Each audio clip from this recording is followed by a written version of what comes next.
Oui, salutations à toutes et à tous, bande konabiso, baladi chinois info, vous êtes là partout dans le monde entier, au Bogo Landabiso, Nangonga Oyo. Chers dames et messieurs, chers compatriotes, Botiket Nkolo Nzambe, Abate Labino, Namabota Nabino. Tout d'abord, tout ça, faut s'excuser, puisque Dino Boyebitou, dès que tout fonctionne. Donc, tout beaucoup d'attention soutenue. Nous avons s'excuser pourquoi, puisque le Bibo Moni, tout ça, les matins, dans la qui est peine à Makamou. C'est pourquoi moi-même je me suis dit que non, voilà, Congolais, je dois alors je dois m'excuser auprès de tout le monde, puisque nous sommes déjà nous autres 5 minutes, alors il faut quand même avoir un minimum de respect. Il y a de temps en autre. Et puis dans un peu vous partagez, vous commentez. Donc pour Monique Zalibota, autre créa qui peut mettre KO. Naba otozali kobenga armée numérique ya Paul Kagame lelo basawabi ba publier basala nyonso bozo ba quantité bosala ba compte Google bosala di n'importe donc voyez Sabino pour les moments des Congolais basi ba télévision polo sur tout le plan sur le front médiatique sur le front nyonso oyo koya okukuta ba Congolais basi ba télévision et puis Nzambe azaka toujours na sima ba Congolais alors que voyez ça pas nyonso tout o ba nyosolo o banani situation na bino cadavre. Situation na bino cadavre. Boleka. Bon, n'importe quoi. Chers dames et messieurs, chers compatriotes, écoutez ce que je suis venu vous dire ce matin, parce qu'il y a la deuxième émission. Vous avez la première émission pour comprendre qu'est-ce qui s'est passé. Ma tête en point, pardon, on a channel Moupati. Ma tête en point, on a channel Moupati, puisque ANR, des gemmes corrompus, en complicité. Ah oui, après moi je change de tournure. Ça change de tournure. Ça change de forme. Ah oui. Alors, 5 minutes pour comprendre na sali analyse na dossier wana. Dossier pe ya Kanambe kuna na kati ya Sénat na web Sabino makambo ngana moni na yoki en coulisses. Mais oui, c'est en coulisses. En 4 minutes. Alors, on a tout d'abord dans le dossier Yakata et Kagame. Ils ont échoué à leur plan. Mais oui, ici on informe, ici on fait des bonnes analyses, des excellentes analyses. Pour comprendre des histoires de Zalaka. Alors n'hésitez pas à commenter, n'hésitez pas à aimer. Donc abonnez-vous massivement. Ah oui, je vous demande, je vous en supplie, pour comprendre un peu que non, on fait aussi du boulot, on a tout bâti sur le front médiatique. Oh, Reskazali, oh, Banani, et tout, donc, toute une ribambelle là, il n'y a pas de croyant que les Congolais, ça au détriment. Il y a des Otozali Kobenga, Bandongolomis, des Rwandais qui nous ont assassinés, qui nous ont tués ici. Ils ont beaucoup de Bossali, Moussala, Bobi Malisus. Bozo pour la même bozo du matin. Chers dames et messieurs, vous comprendre que vous dites, mais écoutez, ça dit seulement minimum avec Dieu. Donc, la Bible nous dit ceci, va passer besoin d'un pasteur Étienne, l'apôtre Gédéon Kamana, évêque Moukouna, donc Claude Kaboulou ça vous êtes là et la Bible nous dit ceci, c'est par ces méticides que nous sommes guéris. Ah oui, c'est pourquoi moi j'ai confiance à ces paroles-là. Là, il Qatar et Kagame ont échoué à leur plan. Alors laissez-moi évoluer tout d'abord dans le sujet Oyo, peut-être un autre sujet. Yangwana. Alors on a posé un ami, autre ça pour venir dans la régie, mais quand il peut coacher là, ils sont sujet wana. Les Qatar et Kagame ont échoué. Matata et Kabila, écoutez leurs dernières informations qu'on a eues. C'est ça peut-être que vous allez dire dans la mission. Alors laissez-moi évoluer pour quelques minutes. Le Qatar et Kagame ont échoué dans leur complot, dans leur mission. Il n'y aura plus, et je dis plus pas, il n'y aura plus aucun minéré, oyoyo, et Kolongwa Congo, et au cas de la Rwanda pour la raffiner. Ça mettez dans vos têtes. Et papa, Bayaya, va se laisser faire, va consommer poison rwandais, et le Bamouyaya. Alors, vous ayez vos apaisements. Tranquillisez-vous. comment se fait-il que besoin sous minéraux to pesa ngo Rwanda pour la raffiner ba américain bandimi drafa kendaki na kata tout ce que vous rencontrez là vous avez eu ça ou c'est ce que je leur ai demandé. Il faut que ça la bateau baza à la in na chinois info puisque ici ce qui est les mains et l'équipe donc pesa bino malgré que ça l'entend réel mais donc il y a que pesa la bino kaka situation. Merci beaucoup les pères pour ceux qui ont katia otozali ko benga en ligne et me partager émission na biso de Leza Kitoko. Je vous l'ai dit cher papa, cher yaya, cher dames et messieurs, je vous respecte. Bochana mitu na biso boye. Minéré à ta mon côté, kotika la kokatisa na Rwanda.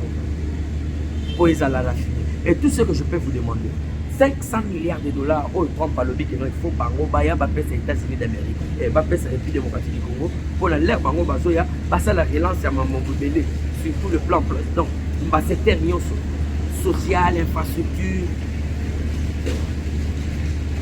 magamio surtout y a paix donc défense donc secteur nyonso donc 500 milliards de dollars oh Trump azopesa eza ya ko rembourser puisque Trump a moni que non maintenant il nga eza wana intérêt eza wana ceux qui te perdent la République démocratique du Congo donc to sali et loko mon côté puisque la Chine met na bango eza braqué Russie wana bozo mona misu eza braqué malgré bango babanda olia mingi kuna côté ba sedi kuna côté na bango mais le Congo États-Unis va comprendre que les actes pour moi on ne peut pas perdre les donc moi si vous to tcha Congo aza lokola moi si. Et qui vous a trompé, qui vous a amené dans ma biloko ya Lukuta que non et voilà machin oh ba vous minéré et ko kende na Rwanda et ba pour raffiner yango. Bon je vous demande une raffinerie d'or coûte combien? Pour ba biloko nyo surtout na moni site moko bon na mona kango mais na kota kango des applications je crois Alibaba na koluka bon puisque na kota qui déjà tellement que ongeleka qui pona na kota c'est pourquoi na tikina nous salon na kokende ko landel que non combien coûte une raffinerie d'or ce qui n'a raté kuna application na Alibaba na kokende ko luka basi tezebele ou soit application ezebele baba source babilo pona ko yeba mambo belé ezali na monde awa ndeza ko na kokota pona yeba une raffinerie d'or coûte combien? Je n'ose pas croire que les 50 000 dollars et 50 millions de dollars, pardon. Nandi mate, nako kondi mate. Oui, nako donc naza kondi ma vraiment te. Ah oui. Ce qui est belé c'est 50 millions de dollars pour une usine. Et voilà Qatar avec ses 4 milliards de dollars au Chine Rwanda. Dans la raffinerie d'or. Et à combien plus forte raison les États-Unis d'Amérique, il y en a 50 milliards de dollars et 500 milliards de dollars. Pas 500 millions, c'est ça. C'est 500 milliards, je vous l'ai dit. Congo est sur la vie sauve. Bota la dit la modèle one. Ce qu'on va lingi, baya quoi, embrayer situation, va perdre le mutu à Congolais que oh voilà. Il n'y a pas de voilà, c'est vous êtes les gens de la mauvaise qualité, vous avez fait véhiculer une fausse information. Les États-Unis d'Amérique a dit catégoriquement rien, écoute, la République démocratique du Congo, kakanga imoko, point barre. Il y a un autre monde, les États-Unis, vous allez en guerre, la Chine, les États-Unis, vous allez. Oh, ils ont surtout un méga, vous allez en main noire. Kata, on monte, bendia mato. Longola, le colonayo, na mambotali, République démocratique du Congo. Sinon, pas ça va barder chez toi là. Ce que vous avez, l'Ikolo, Longola, l'Ikolo. Oh, voilà, comme ça, tout ça, ceci, c'est là. Bango kutu katari wana kuna makambo banda ko intéressé bango mingi servi. C'est Syrie pardon. C'est tellement que ba comprendre déjà que non na République démocratique du Congo pe makambo ezali alors à travers Rwanda. Ils ont perdu l'argent. Ba kozoelo pour mon côté c'est les États-Unis d'Amérique qui est moko pour s'engager. Et voilà pourquoi ce matin je suis venu me poumonner, je suis venu vous informer que nous ayez vos apaisements, ayez la tranquillité du cœur. Aucun minerai à FDC. À quoi sert nos cerveaux pour te raisonner que la raffinerie d'or coûter combien? pour biso moko tocha ou soit l'américain batia l'américain bazoya allez comment on raisonne chef dame ce monsieur chef compatriote l'américain baye penda boye bazu ba makambu donc ba minerai ba exploiter tout ça alors bango ba ozanga place ya ko raffiner minerai ya ko sala raffinerie ya minerai ba ko pesa ngo Rwanda alors comme ça toi tu raffines.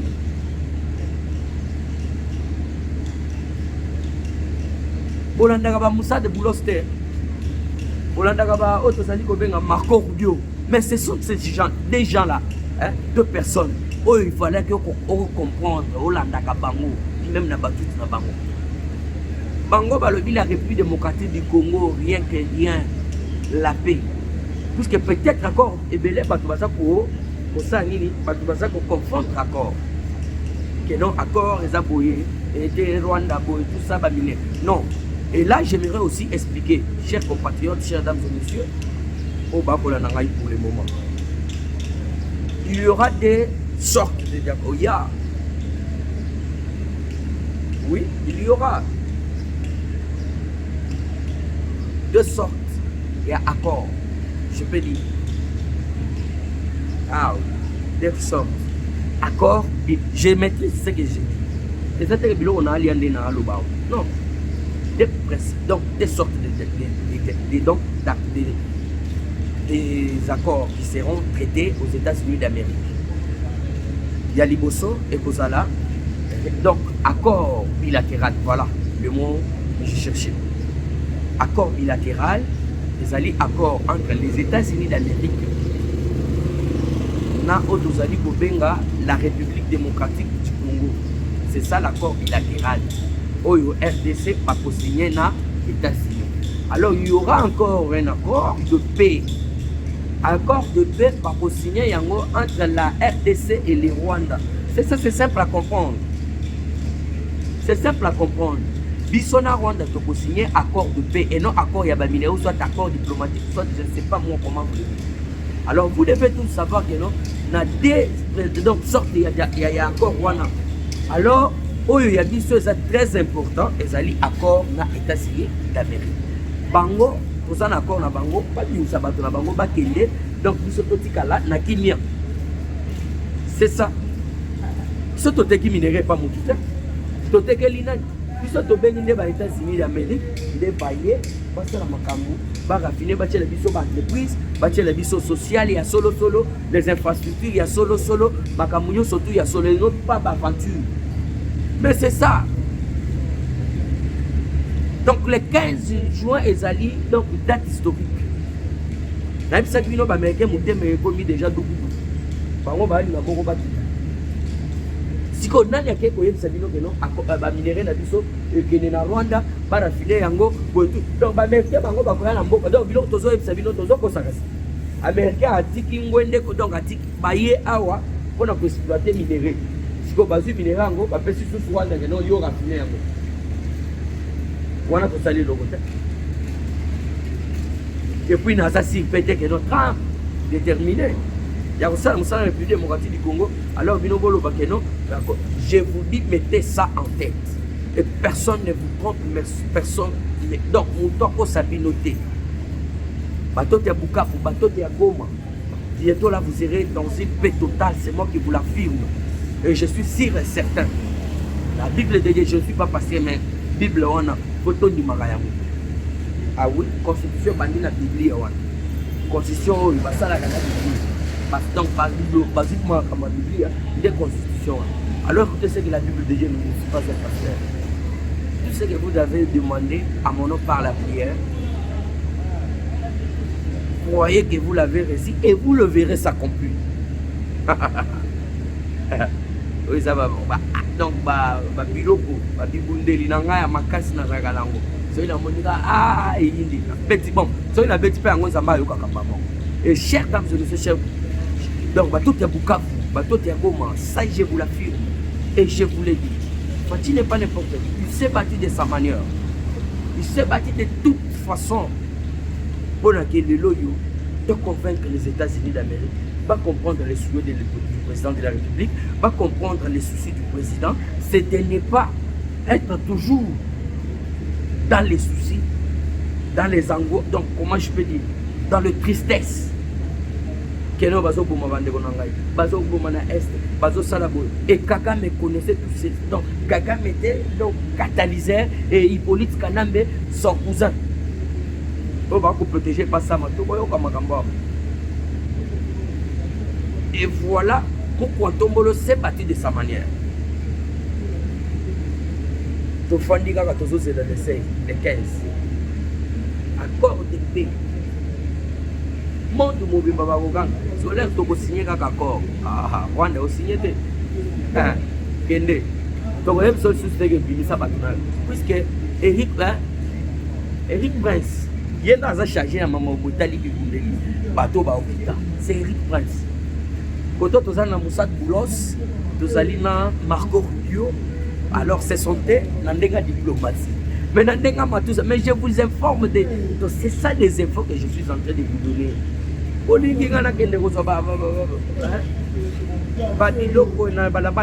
Non. Eric Prince chargé. Il y a mon botali matou. Oui, qui t'a na papa, déjà aux APP ni à Boki. Il y a beaucoup de sangani. Puisque déjà le 30 juin, ceux qui ont signé comme maman Rwanda, ceux qui ont lingi koyo. Au moins ils savent déjà qu'ils ont fini la récréation. Là déjà au Basanjo, Basali Bakindoki, Basenko, Baloki, c'est qu'on a moins. Chers dames et messieurs, on va changer ça, on va changer ça, on va changer ça, chapeau, tengami skoli sous makasi, chapeau, et tengami. Zambale kotimai, à combien on a dit d'Afrique ici, Babuta et Hippolyte Kanambe, mais je me demande, yo au Batsanjo. Donc, Kabila n'est pas des nôtres, ce n'est pas. Il n'est pas notre frère. Yo zo kotambo le pas bakatu. Ozo kotambo le pas bakatu. Au monde ozo que ne pas kaka étranger. Qui n'ont rien à voir avec le sang congolais, qui n'ont rien à voir avec la nationalité congolaise. Et toi, on comprend que vous êtes un papa, un coco, un ancien président de la mauvaise qualité. Et le papa n'engaille pas. Vous êtes un papa stupide. Permettez-moi de dire, mais Makambu na biso ya RDC. Etali Obasanjo na nini? Makambu na biso ya RDC. Etali papa oyo ya muna na onani kombo na nani Kenyatta na nini?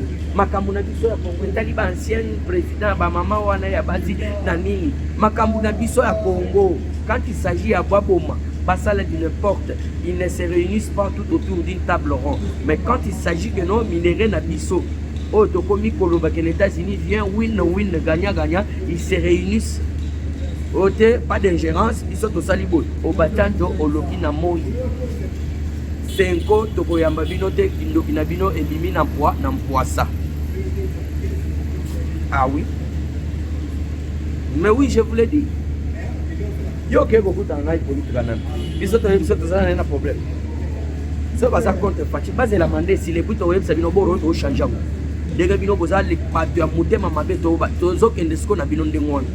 Et je vous l'ai dit, il n'y aura plus les élections. C'est moi qui vous garantis. Prenez date à l'élo. Fatih Béton, attention à ça. Donc, vous allez au Benga démocrate. Nous, le peuple congolais, donc vous poussez à comme ce dictateur, donc il y a une Bible en Abongo. Papa, on a mis à l'égard, on a mis état de nuit. Donc tous les étrangers qui bavardaient en République démocratique du Congo, et tous les assassins, et tous les consorts, etc. Nabukavu, Nagoma déjà, paix totale, les Américains vont s'installer, puisque là où les Américains vont faire, Baligi Koyokate Kamboumele, ceux qui Kamboumaka que le Lipamba au Tumbo Libango. Alors, Yorozalawa, Yomutumbo Liaba, Yorwan, Okobomisabana, Nanga déjà Mikimela. Naza ko yebisa yo déjà Mikimela. Omoni ndenge gouverneur wana vice gouverneur adaye. Ah. Boya boza di Rwanda, boko misango langue na biso nationale la Congo. Kaka. Mais c'est rien que Congo, batu bazo yo kata sonité bazo sala makambo na butu et na moi. Et oyo makambo si faut pas banga ta koloba que non, Rwanda et comment ozo benga ngo bien. Écoutez, à quoi sert leur cerveau vraiment dans mon tout na bango. Comprenez, chers dames et messieurs, chers compatriotes. toujours dans cette actualité politique pour comprendre au Batsanjo na Fudicide na Kabila au Batsanjo akoluka nini. Chers compatriotes, chers dames et messieurs, aimez partager, commenter notre vidéo, n'hésitez pas. Je suis le vôtre. N'hésitez pas à vous commander un petit nanga, soit l'équinanga. Mon jeune frère, il faut quand même vous respecter quand même. Voilà, est-ce que vous ne pouvez pas rectifier? Est-ce que regardez, vérifiez un peu l'information? C'est ça que je m'aimerais évoluer comme ça. J'aimerais évoluer comme ça. Les Rwandais, je vous dis, allez-y. Allez-vous-en. Ceux qui bongo, comme ceci, c'est là, dans la soupe. Physique, donc ce qui est à moi. Et je comprends que non, la vérité, et cassé bango, des bandits, donc vérité, et pour la bango, comprenez pas, et c'est ainsi que nous patouana, nous finissons bango bouton. Donc, nous tournons sur au Batsanjo, c'est Batsanjo na Mwanda. Un coco qui ne se respecte pas, et vous devez comprendre que non, ils avaient des. Donc, Bakale Nié, Baruto, Batsanjo, Nani, Nao, Bomoni, Yatogona, Yassine. De temps en temps. Renforcer la sécurité, le sécurité, donc, comment je peux dire au pluriel? Les sécurités, elles ont la sécurité intelligente de l'État, elles ont la bagarre rapprochée, elles ont la tout. La sécurité, c'est pourquoi je dis les sécurités. Donc, tout renforcer. Même bateau, donc bagarre rapprochée, même bateau, donc tout. C'est pourquoi on a les sécurités. Il faut qu'on renforce les mesures. Puisque même là, les djihadistes, les Burundais, les Somaliens, nous surtout pour éliminer le président de la République. Alors, le plan de Bango, surtout, ça n'a pas pu tenir. Il va éliminer Penda vivant Penda. Mais tu condamner Bango Fatia Olonga Ozalaga toujours. Sera toujours combattu mais jamais abattu. Bouchana Bamba na Chabulo Konfamant. Renforcer sécurité à Mokozamboka. Boba Télévision Mokozi. Pour le moment, il y a des tozana élite. Boba Monique, non, il a tout fait. À coincer Bango surtout. À Tchè Bango va clé boa. Ils ne savent pas comment bouger. Ils ne savent pas comment se retenir. Ils ne savent pas comment s'en sortir dans Mambo Italie. Donc, ils ne savent pas comment encore faire du n'importe contre la République démocratique. Et voilà, chers dames et messieurs, c'est pourquoi nous sommes en sécurité. Il y a Mokonzi, il y a Mboka Ezala renforcé. Et voilà, tout côté sur le dossier, il y a Bukangaloto. Christophe complet. Dans ma tête, lobby, bazo qui y a bango. Là, ça veut dire que bazo kangama.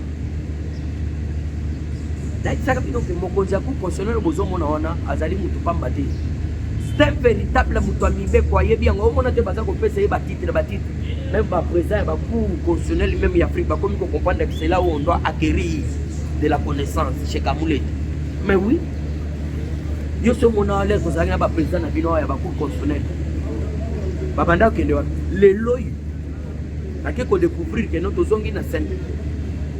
Quand les gens qui étaient aux autres, il y a un président il y a beaucoup de constitutionnels pour les Alaka en Afrique.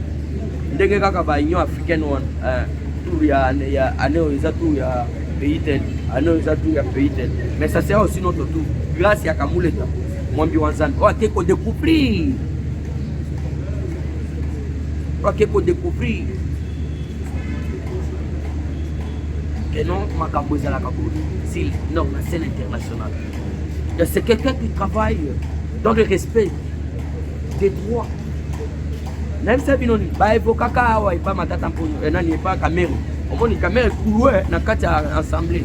Là on surtout azo bimisa ba plan surtout azo bimisa ba article. Yo surtout ezo kokutana na donc to le bani nani anti-ban. Donc les autres bêtes ils ont bazo répondre. Même si on a que on a vu Kanani Matata Ponyo dans sa qualité de député national et ancien premier ministre, Bakoki Kosam, tout ça, c'est cela. Le pasteur qui est donné Kaboul, il a vécu à l'Obéni. Oui, il est député. Correct. Mais, en tant que citoyen congolais,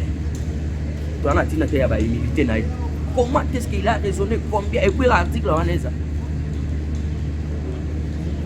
Caméra article estomaqué. Baké ba révoqué donc baké ko évoquer jusqu'à sous au lobby la sécu makasi. Le pasteur, en tout cas, un coup de chapeau, Moussala Kitoko. Ce n'est pas des règlements de comptes. Moutoko Sabinoté. Nanazo ben règlement de comptes. Allez-y, botang règlement de comptes. Vous avez besoin yo ibingo à l'état au bandiko le règlement de comptes. Hein? Bongo abukanga lozo boli yango soki de 50 millions. Oh biso le loma ezate courant ezate zela impraticable. Un imbécile moko boye. Permettez-moi le terme. Puisque l'air nazo montaka. Permettez vraiment, permettez, je ne suis pas, ce n'est pas ma manière, mais quand il s'agit maintenant, il y a Ganda, il y a colère, il y a peuple congolais, c'est pourquoi ça m'amène là-bas. Hein? Règlement des comptes, il faut imiter, il y a ma tête pour une tête de député.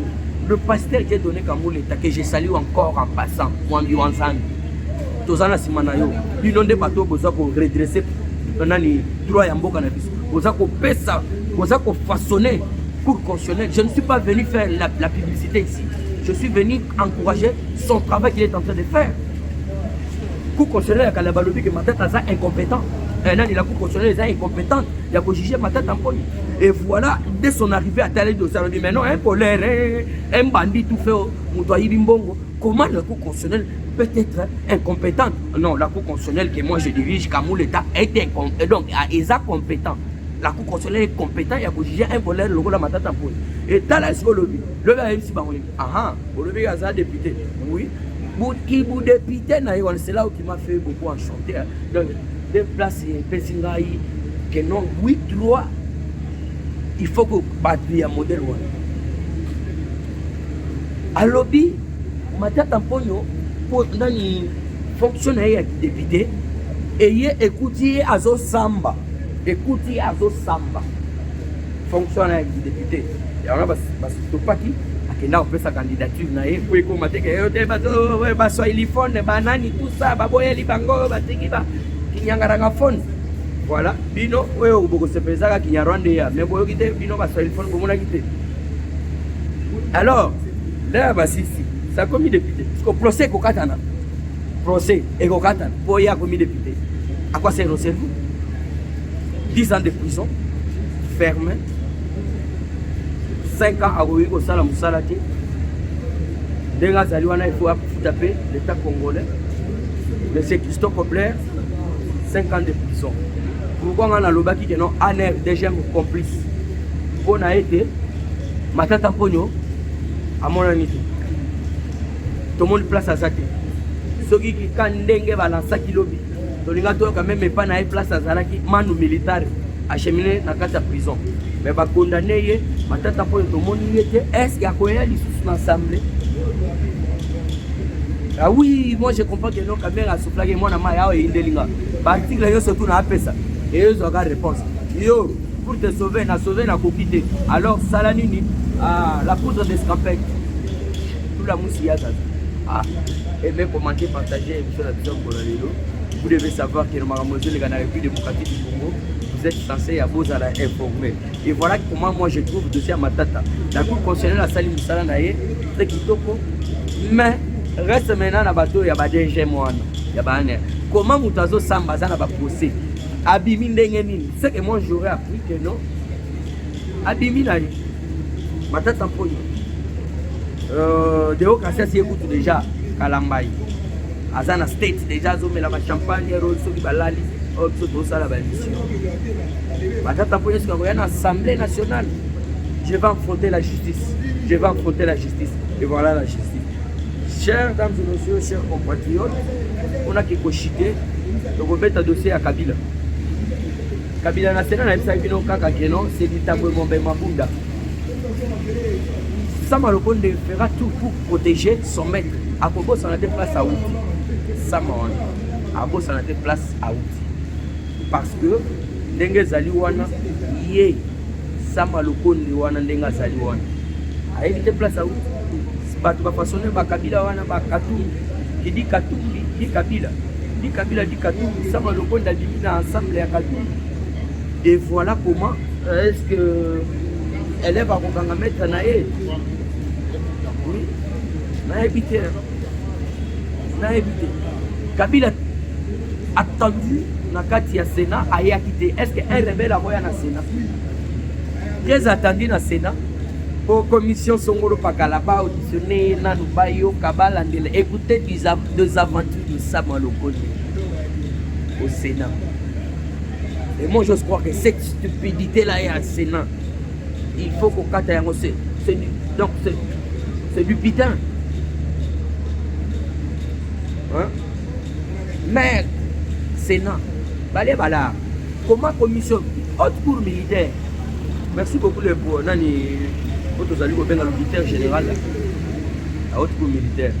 Ballon les militaires, ballon les mais faut qu'on kangaye. Alors faisons tout. Ça Malokonde est en train de c'est pas moi. Bon. Attends ça là makamno c'est tout pour protéger la Kabila. Commission ni pour protéger. D'ailleurs c'est Egozalamier, service de renseignement, service de sécurité. Ça Malokonde appelle si ça passe à non, toi ou soit taillé d'ici Kabila qui koyate. Parce que ceux qui passent à non, tous les gens qui répondre peut-être dans l'assemblée ou dans le Sénat alors tout bloqué madame. Na évité. Biloko ça Malokonde nazo ça là, c'est très extravagant. Extravagant, je vous l'ai dit, papa, maman. Merci beaucoup, papa. Kim, pour Rolanda Bisso, na papa Akim, papa Kim na States. Azali vivant, papa Akim, Azali pe. Alors vous devez comprendre. Sama Lokondi. LR Nayoki, merci beaucoup. Nous avons Rolanda yo, papa Kim, Namoni, Kito Comment, Namoni makambo ya Sénat, makambo ya Sénat, et Pessingaï. Donc, j'étais ébloui. Koyoka makambo, merci beaucoup, papa Maoué Pierre. Vous allez belé à Rolanda Bisso, pour alors, ça qu'on comprend, j'étais surpris, je dirais, ébloui même. Pour nous Koyoka que non, Kabila y était. Alors, est-ce que Kabila a kokaki koya na Sénat pour pas auditionner Kabila kokaki koya pour pas auditionner na commission batie wana ou soit ce sont des aventures de Sam photo bomelo bo to senga na mokozi mboka ça nous aide à rien, il bouffe de l'argent et le ngoya ba vote et comme il nous va auditionner et oui yaka et je ne suis pas si raboya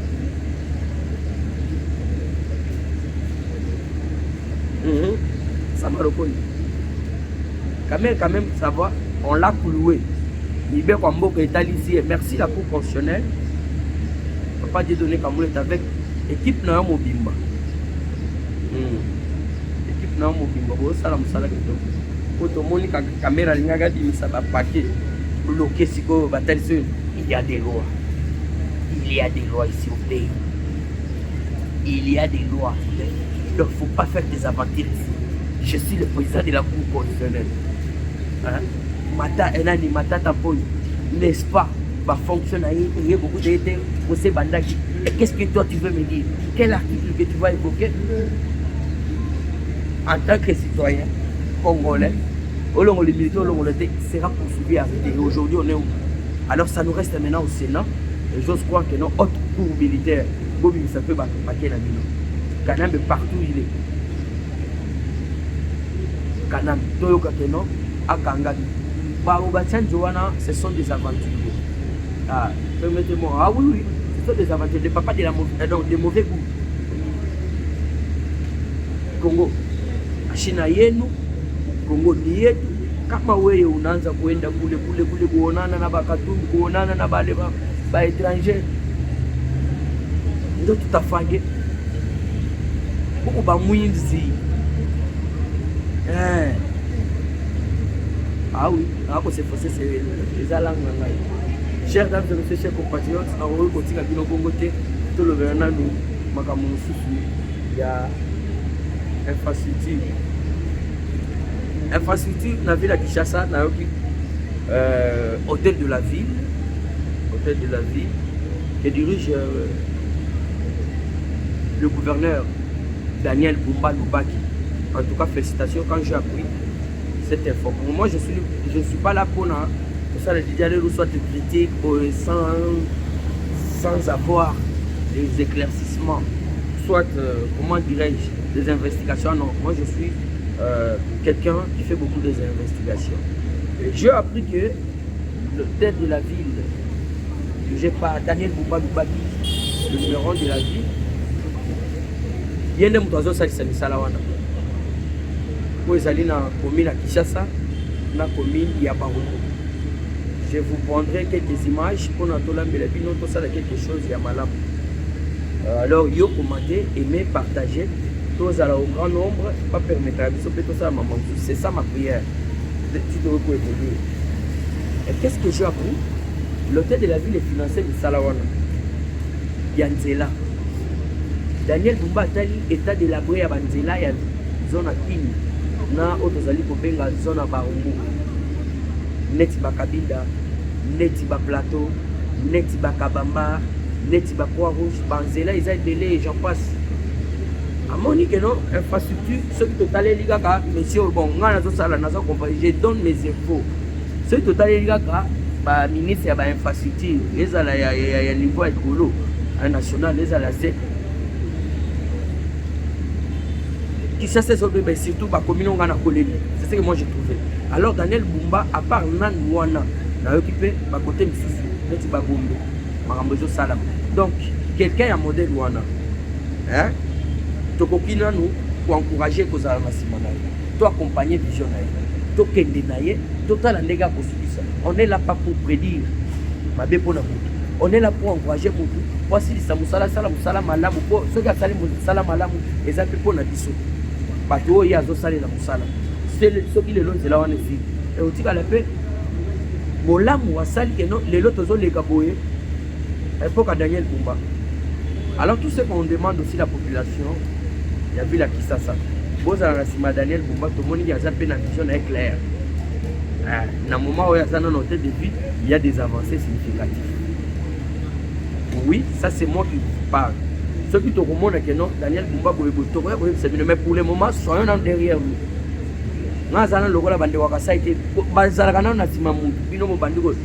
Daniel Bumba a un coup de chapeau au tête de la vie. Oui, nous sommes d'accord. Il y a un ministre de l'infrastructure, il y a un Monica Bamba, et au Sala, 2 ans. Makoki à tête de la ville, Daniel Bumba Yomoko. Ministère de l'infrastructure nationale. Tout d'abord, route à Minene et à Kunoyani, et à Bakalambambouja, c'est le cas, il y a Nino, tout ça, il y a Villa Kinshasa na banane. Il y a un Bumba. Donc, c'est imprégné, Yomoko, pour l'an de la Banzela, il y a Villa Kinshasa, et puis Yomoko, ça, au temps du jour au jour, pour la Kotala. Et voilà, chers dames et messieurs, on est à la Kibongo, information hôtel de vie, on en a landé. C'est ça. Il faut vous voir. Oui, on a beaucoup de systèmes ici. Tout le temps, pour le lobby, ou soit la deuxième émission de la mission Kozala, les lots. Deuxième émission de la mission Kozala. J'ai dit et je vous remercie. Au prochain numéro. Ciao.